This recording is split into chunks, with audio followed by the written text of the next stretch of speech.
Examination education का एक आवश्यक पार्ट है। सबसे बड़ी बात है कि अगर हम कुछ भी पढ़ाते हैं और कुछ भी आप जानते हैं, एक तो उसका अगर फीडबैक नहीं लिया गया, असेसमेंट नहीं हुआ, तो हम जो चाहते हैं वो नहीं पाता है।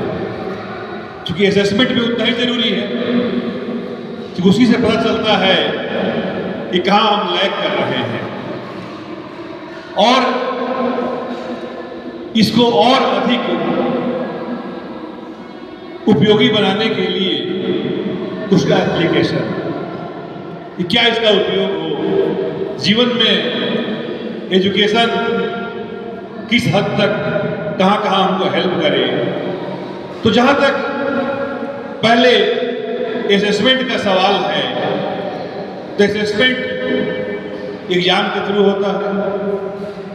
क्योंकि मैं आपको बताया था कि हमारे सिस्टम में, क्योंकि हमारे सिस्टम भी, ये देश बहुत बड़ा है, नॉर्थ से लेकर के साउथ तक, रामेश्वरम तक, और ईस्ट से लेकर के वेस्ट तक। तो असेसमेंट के कई मेथड रहे हैं और कई सेंटर भी रहे हैं। कभी बड़े बड़े मंदिर एजुकेशन के सेंटर होते थे। बौद्ध विहार, जिसमें आप नालंदा का नाम सुनते हैं, जिसका कि बहुत नाम था और पूरे वर्ल्ड के लोग आते थे, बच्चे आते थे, पढ़ते थे। वैसे ही अगर आप जैनों का टेक्स्ट समझे देखेंगे, जैन धर्म का, तो उसमें वस्ती शब्द आता है। वैसे ही ईस्टर्न इंडिया में, असम में, वहाँ टोल होते थे, टोल वर्ड आता है। ऐसे सारे शब्द आपके लिए उपयोगी हैं। वैसे ही 4th सेंचुरी से 12th सेंचुरी के बीच 90s में कभी क्वेश्चन था IAS का कि स्पेशल रिनाउंड जो इंस्टीट्यूट होते थे, एजुकेशनल इंस्टीट्यूट, उसको घटिका कहते थे। घटिका सामान्य शब्दों में अच्छे कॉलेज के लिए साउथ इंडिया में 4th सेंचुरी से लेकर 12th सेंचुरी के बीच में घटिका शब्द आया हुआ है। लेकिन इसमें असेसमेंट कैसे हो? जैसे कि पहले था कि असेसमेंट का कोई टाइम फिक्स नहीं होता था। गुरु को जब लगा तो बच्चों को असेस कर लिए, उसमें टेंशन भी नहीं होता था। आज की तरह नहीं है कि आज एग्जाम है तो एक रात पहले रात भर परेशान रहे, पढ़ते रहे, परेशानी में रहे। लेकिन उस समय क्या था, कोई टाइम फिक्स नहीं था। जब आपके गुरु को लग गया कि हाँ ये लड़का सही है, तो उसका असेसमेंट कर लिए। और स्टूडेंट को भी उस समय लगता है कि मेरी परीक्षा हो गई। तरह तरह के मेथड आए। जो बड़े बड़े एजुकेशनल सेंटर थे, तो बुक में सुई चुभो दिए जाते थे और जहाँ तक चूहा रहता था उसके बाद का पेज सुनाना पड़ता था।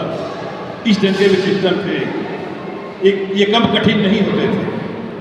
जब मॉडर्न एरा आया, मॉडर्न युग आया, तो हुआ कि टाइम तो फिक्स कर ही दिया जाए, लेकिन परेशानी बढ़ने लगी। शब्द आया कि फॉर्मेटिव असेसमेंट हो, समेटिव असेसमेंट हो। मैं फॉर्मेटिव के बारे में बताया था कि बीच बीच में जितने असेसमेंट होते हैं वो सारे ही फॉर्मेटिव हैं। जैसे इसका फिलोसफिकल डेफिनेशन है, जैसे खाना बनाने में कोई बीच में एक बार स्पाइस को, नमक को चखता है कि कम है अधिक है, यही फॉर्मेटिव असेसमेंट है। तो इस ढंग के सारे असेसमेंट होते हैं और लास्ट में जो आदमी खा लेता है उसको समेटिव कहते हैं। तो आपका समेटिव असेसमेंट का मतलब होता है कि वो कोर्स पूरा हो गया, उसका असेसमेंट पूरा हो गया। लेकिन फॉर्मेटिव का मतलब हुआ कि बीच में जो जो असेसमेंट हुआ। अब इसी के कई तरीके हैं।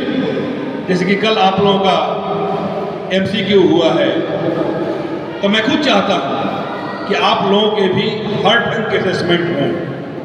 MCQ है, फिर इस मंथ के लास्ट में भी एक MCQ है। वैसे ही पूरे 1 साल का मैं शेड्यूल बना चुका हूँ MCQ का, हर बच्चे का।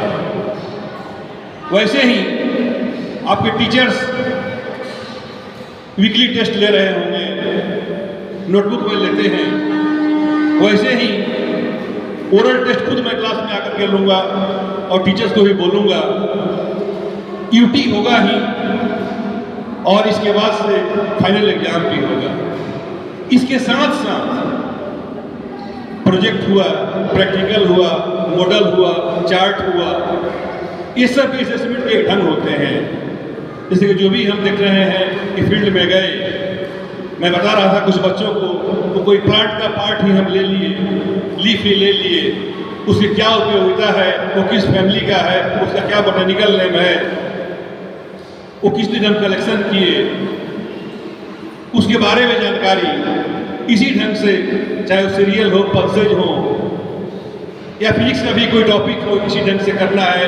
उसके मेथड अलग होते हैं, केमिस्ट्री के मेथड से अलग होते हैं, लेकिन ये सब करना जरूरी होता है।